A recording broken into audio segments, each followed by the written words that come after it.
अरे सुना, खुदा ने हुस्न दिया है तो मार ही डालोगी, हमसे नहीं करोगी मोहब्बत तो क्या चार डालोगी।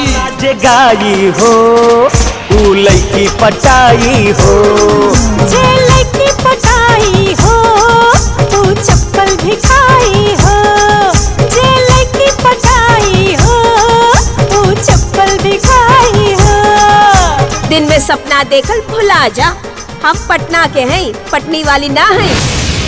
अब वक्त आ गई है कि उच्च शिक्षा, उच्च नौकरी और उच्च हैसियत पा जाएगी। हम 7 पुस्तक अपन घर के मर्यादा मिटे ना दे।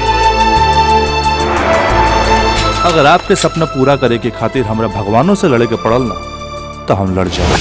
आवेला शरम मोहे लागेला गरम काहे, बरखा के बुनिया काहे बोला सजना,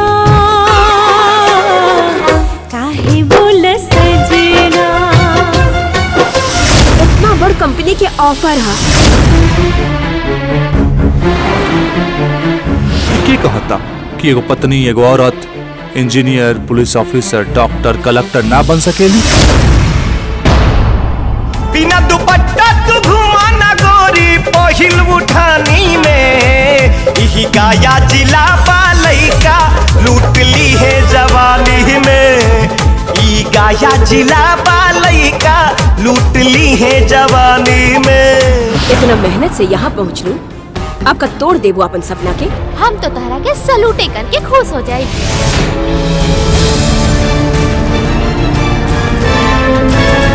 हमरा पता बा रोरा का चाहिए हमरा से। जमाना जे बा वो पूरा बदल गइल बा, रहुआ अपन सोच बदली।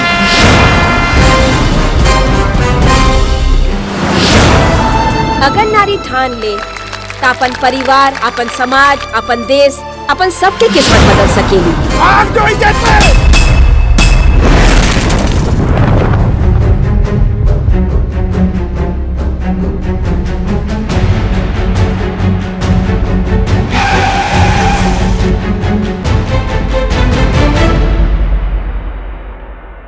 और हाँ, अगला बेरी से ये साड़ी आप ना उतारे, हम उतारे।